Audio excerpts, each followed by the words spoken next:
Hey everyone, divine blessings to you all. আজ Sunday, আশা করি সবাই আজকে খুব ভালো আছো, খুব খুশিতে আছো আর সানডের জন্য স্পেশাল রান্না করছো। আমিও আজকে একটা স্পেশাল রান্না করছি আর অনেক দিন বাদে আমি আমার একটা প্রিয় পদ রান্না করব। অ্যাজ ইউ ক্যান সি, আমি রান্না শুরুই করে দিয়েছি আর যেটা রান্না করছি সেটা হচ্ছে চিংড়ি মাছের মালাইকারি।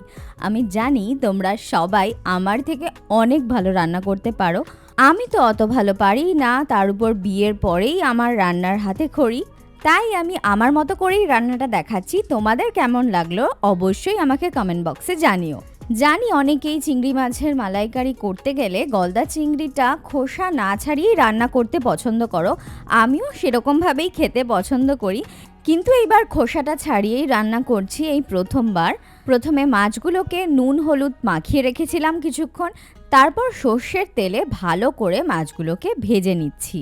তোমরা সবাই জানোই যে চিংড়ি মাছ বেশিক্ষণ ভাজে না, বেশিক্ষণ ভাজলে এটা একটু স্টিফ হয়ে যায়। তাই আমিও খুব বেশিক্ষণ ভাজিনি, এই 20 থেকে 30 সেকেন্ড মতো মাছগুলোকে ভেজে তুলে নিয়েছি। আর দেখো, ননস্টিক প্যানে আমার চিংড়ি মাছগুলো আটকে গেছিলো, তাই জন্য এইগুলো গুঁড়ো গুঁড়ো হয়ে গেছে। নামে ননস্টিক, কিন্তু স্টিক করে গেছে। যাই হোক, আমি নেক্সট ব্যাচের মাছগুলো আবার ভেজে নিচ্ছি। তোমরা আমার কথা শুনেই বুঝতে পারছো যে আজকে আমি একটু বেশি এক্সাইটেড। কথার মধ্যেই সেটা প্রকাশ পাচ্ছে। তার কারণ হলো কিছুদিন বাদেই গণেশ চতুর্থী, আর আমার গন্নু দাদা আমাদের বাড়িতে আসবে। তাই জন্য তার আগে আমি ভীষণই এক্সাইটেড থাকি। প্রতি বছর এই টাইমটায় আমি ভীষণভাবেই এক্সাইটেড থাকি। এমনিতে গন্নু দাদা তো সবসময়ই আমার সাথে আছে, আমি যখনই ডাকি তখনই আমার কাছে চলে আসে। কিন্তু এই বছরের এই চতুর্থীর টাইমটায় আমার মনটা একটু এক্সট্রাই ভালো থাকে, আর মনে হয় যেন সব ইচ্ছা ফুলফিল হয়ে যাচ্ছে খুব তাড়াতাড়ি। কারণ তখন যেন একদমই গন্ডু দাদা আমার পাশেই বসে থাকে সব সময়। তাই জন্য আজকে আমার মনটা ভীষণই ভালো। আর 1 সপ্তাহ মাত্র বাকি এই গণেশ পুজোর। মাছগুলো তো ভাজা হয়ে গেছে তোমরা দেখলে, আর তারপরে দেখলে যে আমি একটু তেল বাটিতে তুলে রাখলাম। ওটা কেন বলো তো? তেল এক্সট্রা হয়ে যাওয়ার জন্য নয়, কিন্তু ওটা একটা টিপস। তোমরা চিংড়ি মাছ ভেজে যখন মালাইকারি করবে, সামান্য তেল মাছ ভাজার পর একটু তুলে রাখবে, একটু সরিয়ে রাখবে চামচে করে। যখন মাছ বানানো হয়ে যাবে, মানে কমপ্লিট হয়ে যাবে, তখন ওপর থেকে যেরকমভাবে আমরা ঘি ছড়িয়ে দিই, সেরকমভাবে এই মাছ ভাজার তেলটা ছড়িয়ে দেবে।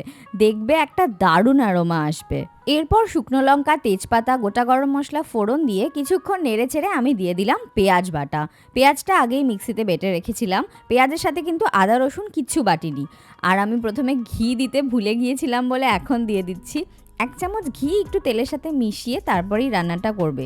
অনেকেই চিংড়ি মাছের মালাইকারিতে সর্ষে বাটা দেয়, আমি কিন্তু কোনো সর্ষে বাটা ইউজ করিনি।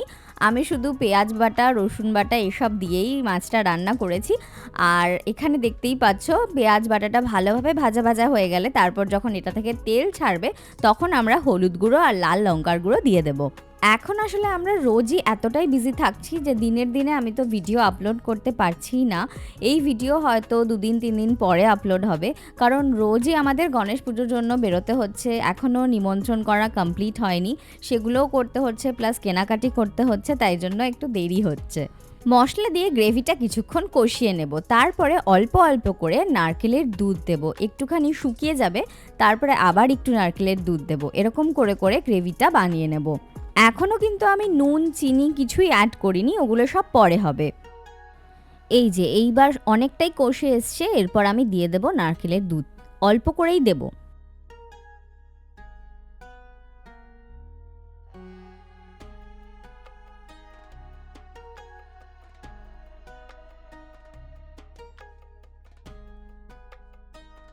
প্রথমবার নারকেলের দুধ দিয়ে অল্প একটু গ্রেভিটা কষিয়ে নিয়ে এরপর দিয়ে দেব আদা রসুন বাটা। এটা কিন্তু একবার নারকেলের দুধ দিয়ে কষিয়ে নিয়ে তারপরেই আদা রসুন বাটাটা দেব। আজকে সানডে, সো আজকে আমি আর কোনো কবিতা শেয়ার করছি না। আজকে আমি এমনি একটু তোমাদের সাথে গল্প করি। লাস্ট ইয়ার গণেশ পুজোর সময় কোনো ভ্লগ তোমরা আমার চ্যানেলে পাবে না, কারণ তখন আমার ইউটিউব চ্যানেলটাই ছিল না। তারপরে আমি চ্যানেলটা খুলেছি, 1-2 দিন পরে হবে হয়তো। তো তাই জন্য ভিডিও আছে এমনি, কিন্তু কোনো ভ্লগ নেই। তাই এই বছর চেষ্টা করব পুরো পুজোটা যেন ভ্লগের মাধ্যমে তোমাদের সামনে তুলে ধরতে পারি। হয়তো সব দিক দেখানো সম্ভব হবে না, কারণ কাজ থাকবে পুজোতে এমনিতেই। আর কোন দিকে আমি থাকবো, কোন দিকে অন্য কেউ থাকবে সেটা তো জানি না। আমি যেই দিকে থাকবো আমি সেদিকের ছবি নিশ্চয়ই তোমাদের সামনে তুলে ধরবো। আর পুজোর দিন পুজোটা তো মেইন, পরে ভ্লগ, আর সেদিন স্পেশালি গন্ডু দাদার সাথে আমার একটু কথাও থাকবে। সো যতটা পারবো চেষ্টা করব, কিছু যদি মিস হয়ে যায় সো তোমরা একটু ক্ষমা করে দিও। আর এখন দিয়ে দিলাম আমি কাঁচা লঙ্কা। আমি প্রথমে কিন্তু কাঁচা লঙ্কা দিইনি, আর মাঝে মাঝেই যখন শুকিয়ে যাচ্ছে আমি একটু নারকেলের দুধ দিয়ে নেড়েচেড়ে নিচ্ছি, তোমরা দেখতেই পাচ্ছ।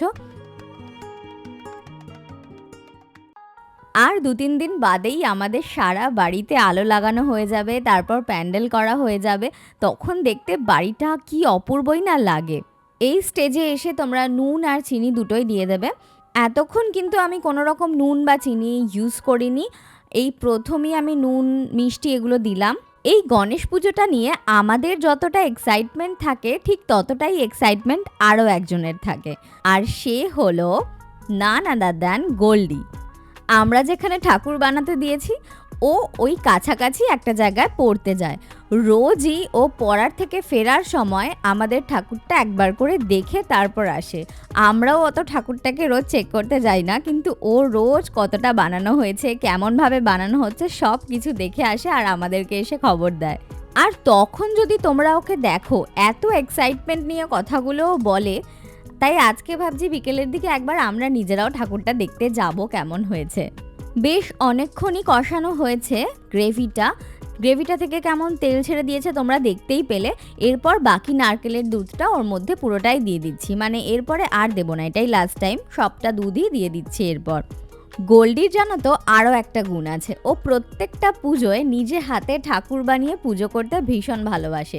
সে কালী পুজো হোক, দুর্গা পুজো হোক, গণেশ পুজো বা কার্তিক পুজো, যে পুজোই হোক না কেন নিজে হাতে বানিয়ে ঠাকুর পুজো করতে পছন্দ করে। তাই বলে তোমরা ভেবো না যে ও মাটি দিয়ে বড় বড় ঠাকুর বানায়, ও ওর মতন করে ঠাকুর বানায়, ক্রাফট করে, কাগজ কেটে সুন্দর করে ঠাকুর বানায়, কখনো প্লাস্টার অফ প্যারিস দিয়ে বানায়। এই বছর যদি কোনো ঠাকুর বানায় তোমাদের সাথে আমি শেয়ার করব। গ্রেভিটা তো হয়েই গেছে, এখন মাছগুলো দিয়ে দিচ্ছি। এই টাইমে তোমরা নুন মিষ্টিটা চেক করে নিতে পারো। এরপর অল্প কিছুক্ষণ ফুটিয়ে তারপরই গরম মশলা ছড়িয়ে দেবো ওপর থেকে। গরম মশলা গুঁড়ো ছড়িয়ে তোমরা কিন্তু একটা জিনিস করতে একদমই ভুলবে না, ওই যে প্রথমে চিংড়ি মাছ ভাজার তেলটা আমি তুলে রেখেছিলাম, গরম মশলা ছড়িয়ে দেওয়ার পরে ওই তেলটাও কিন্তু তোমরা এইভাবে ছড়িয়ে দেবে। তারপর কিছুক্ষণ স্ট্যান্ডিং টাইমে ঢাকা দিয়ে রেখে দেবে। আমার মালাইকারির রান্না কমপ্লিট। এরপর গরম গরম ভাতে আমরা সবাই খেয়ে নেব। ততক্ষণের জন্য সবাইকে টাটা।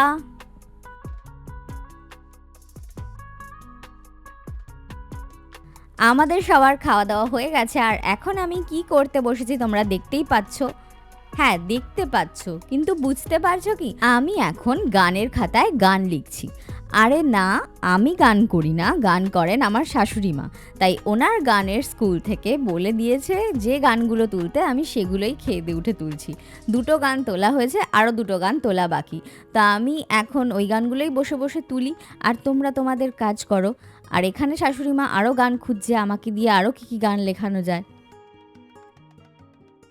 এখন আনএক্সপেক্টেডলি তপ আমাকে একটা জায়গায় নিয়ে যাচ্ছে। কোথায় নিয়ে যাচ্ছে সেটা তোমাদের এক্ষুনি দেখাচ্ছি। আমি তো ভীষণই খুশি, চলো যাই ওখানে। এই যে আমরা এসে গেছি একটা ফার্নিচারের দোকানে, আর এখান থেকে আমরা এখন কিনবো। কি কিনবো? এই যে এইটা কিনবো।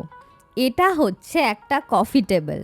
অনেক দিন ধরেই ভাবছিলাম একটা কফি টেবিল কেনার কথা, কারণ আমাদের টেবিলটা অনেকটাই পুরনো হয়ে গেছে। তাই আজকে তো আমি ভীষণই এক্সাইটেড, আজকে সকাল থেকে ভীষণ ভালো ভালো ব্যাপার হচ্ছে। তার সাথে তপও একটা ফোল্ডিং টেবিল নিয়ে নিল, কারণ ওর কাজের ক্ষেত্রে অনেক সুবিধা হবে এই টেবিলটা, আর তার সাথে কফি টেবিল। এই দুটো আজকে আমরা নিয়ে যাচ্ছি বাড়িতে। মা তো এখনও জানেই না, মা দেখলে অবাক হয়ে যাবে আর ভীষণ খুশিও হবে। বাড়িতে এসে গেছি, এই যে আমাদের পুরনো টেবিলটা, আর ঠিক তার পাশেই আমাদের নতুন কফি টেবিলটা। কেমন হয়েছে তোমরাই বলো, ভালো পছন্দ করতে পেরেছি তো? অনেকটাই রাত হয়ে গেছে, এখনও আমাদের ঠাকুরটা দেখতে যাওয়া হয়নি। সকাল থেকেই ভাবছিলাম একবার আজকে দেখতে যাব, তাই এখনই বেরোই। চলো, অনেক রাত হয়েছে তো কি হয়েছে, একবার দেখেই আসি। আমরা এসে গেছি গন্ডু দাদাকে দেখতে, আর এখন তোমাদেরকেও দেখাবো যে গন্ডু দাদাকে দেখতে কেমন হয়েছে, আর আমরাও দেখব। গোল্ডি তো রোজই এসে দেখে যায়, কিন্তু আমাদের দেখা হয়ে ওঠেনি এখনও সেইভাবে। কোনটা আমাদের গন্ডু দাদা সেটাই এখন আমরা কনফিউজড, এই দিকেরটা না উল্টো দিকেরটা। কাকু বলছে এইটা, তোমরা যেটা সামনে দেখতে পাচ্ছ। এইবার আমরা বসা গণেশ নিয়েছি, আগের বার দাঁড়ানো গণেশ নিয়েছিলাম। দেখো কি সুন্দর হচ্ছে না গণেশটা, কি ভাল লাগছে দেখতে।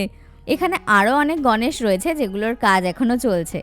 আমাদের গনুদাদাকে তো আমরা দেখেই নিয়েছি আর তোমাদের সাথে শেয়ারও করে নিয়েছি। আজ সানডেটা ভীষণ ভালো কাটলো। তোমাদের সাথে দেখা হবে আবার পরের ভ্লগে, ততক্ষণ ভালো থেকো, টাটা।